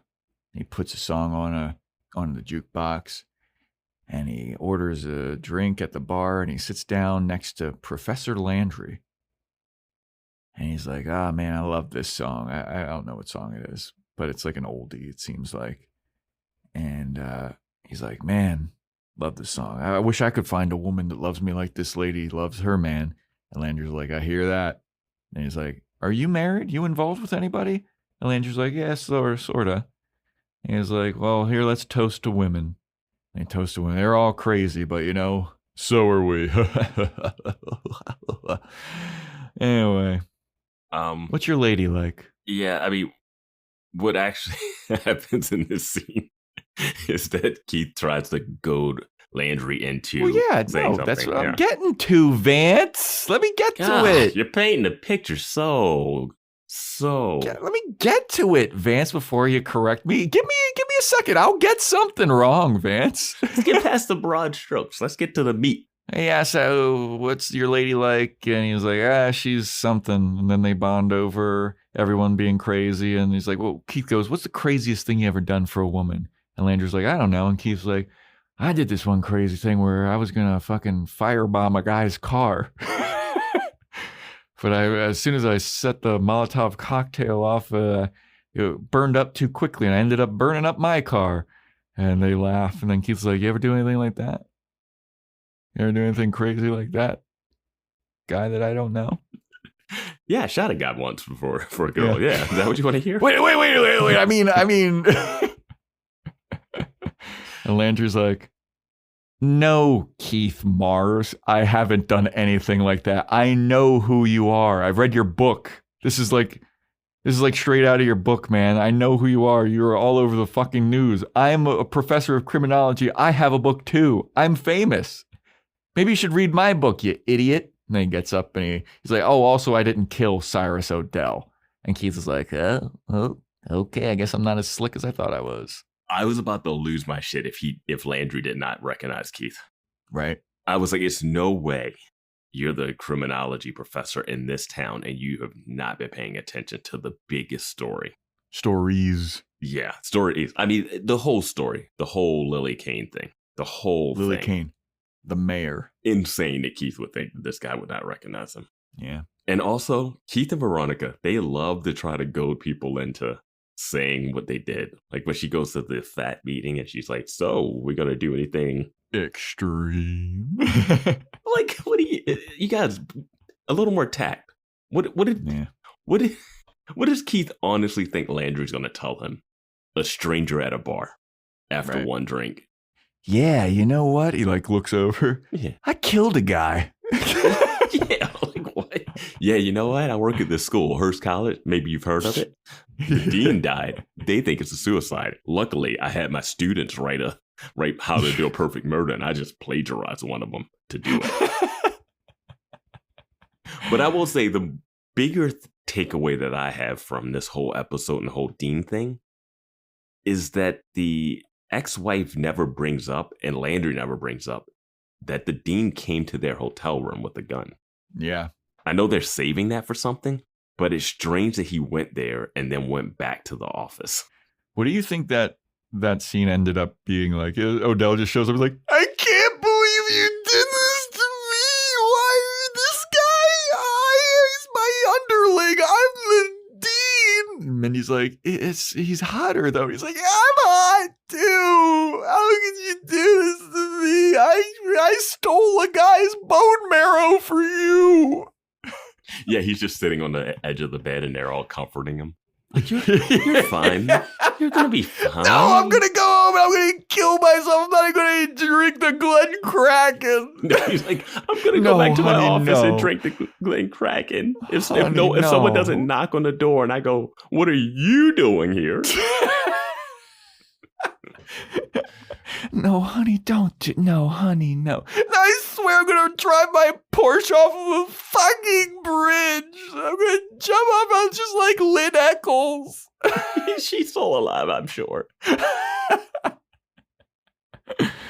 Oh, yeah, but man. she does not mention that he showed up there when she goes to Keith's office. Edith Landry does not say that. No. But speaking of the wife, We go back to the Mars office, and she's at the Mars office. She's meeting with Keith, and Keith is like, you know what, lady? I will take your case. And she's like, cool. And she goes, why? And he goes, because of the scotch. Yeah. And I was like, all right, dude, I guess. Yeah. Not because your daughter told you that her paper had the exact same ending on it. I feel like that would be more of a smoking gun than the scotch. Yep.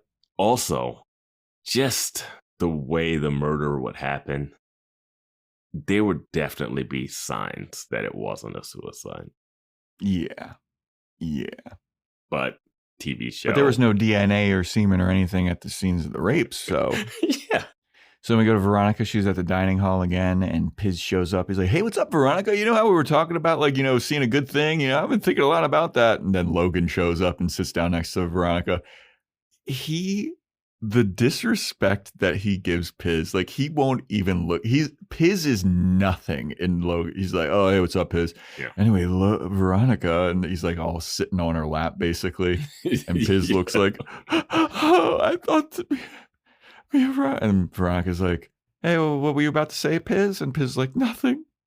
Never mind. I'm gonna go. I'll leave you two to catch up. And then he gets up and leaves. And then Veronica looks at Piz like, oh, does that guy like me or something? Yo, I hated that. I'm like, you didn't get that from the time he asked you bowling. You haven't gotten that from that meal. But meanwhile, you're giving Mac a bunch of shit about, like, this guy likes you. And then you thought he was trying to get you to go to Logan last night when you guys were having a conversation? Like, that look was like one of those. If she does end up with Piz at some point in this season, she's just going to end up with Logan again later. But that's like, I can't believe it like dawned on her then. I don't know why it dawned on her at this moment and not all the other moments. Yeah. Yeah. I mean, she's a terrible private investigator. She's very perceptive about everything except for dating, I will say, I don't want her to date Piz though either. Why not? Piz is a good guy. Something's wrong with Piz. What do you... His flippant Parker reaction.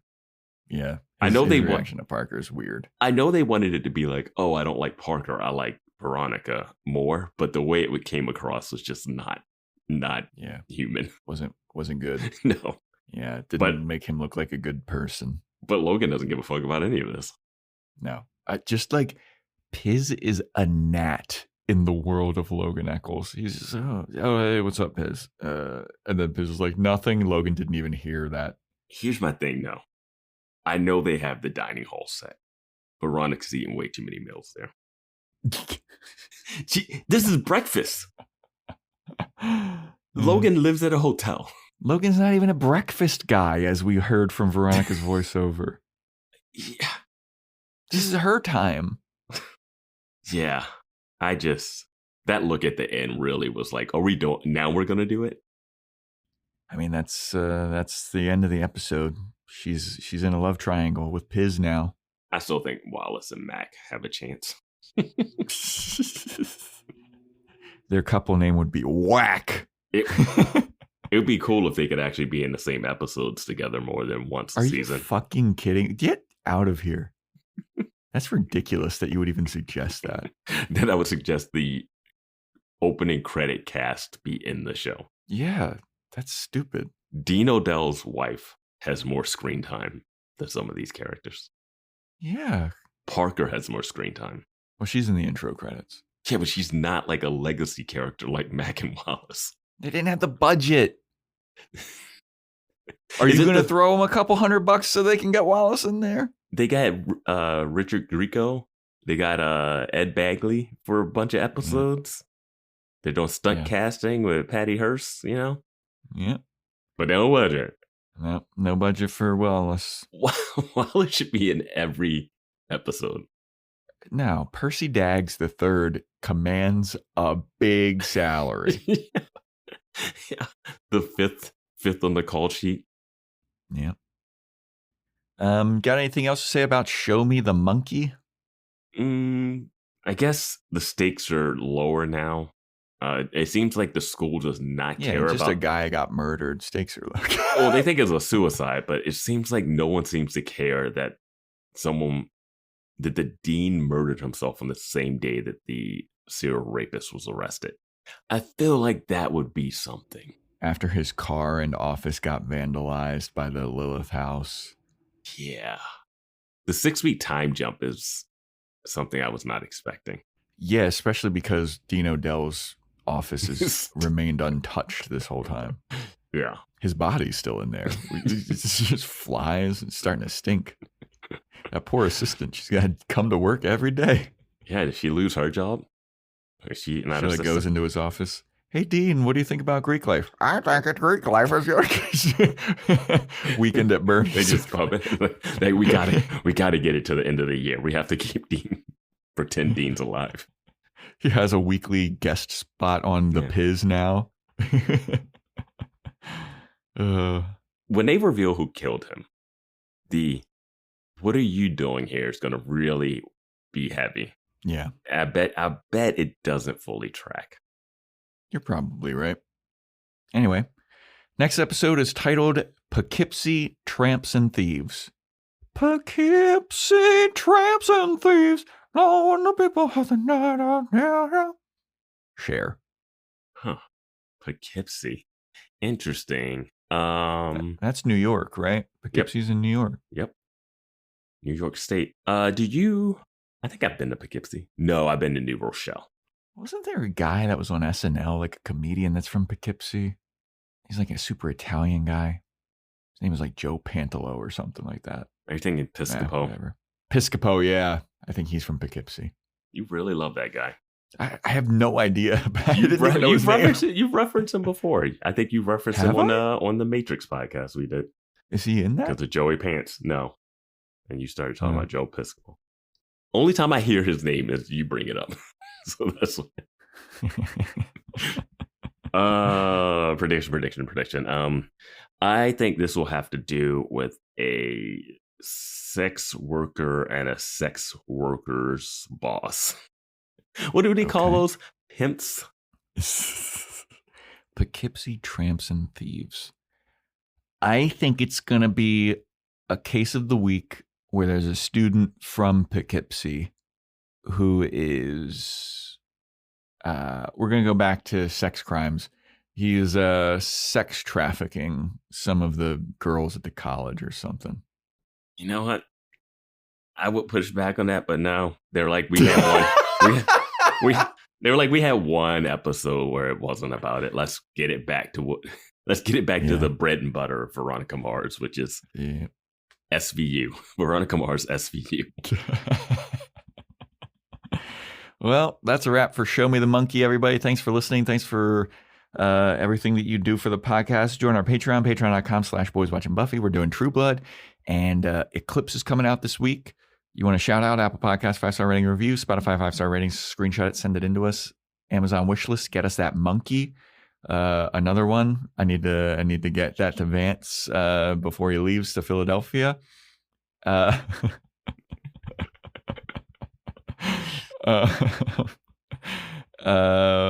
else? There's Instagram, TikTok at boyswatchingbuffy, boyswatchingbuffy@gmail.com. And stay tuned next time for when we talk about Poughkeepsie Tramps and Thieves.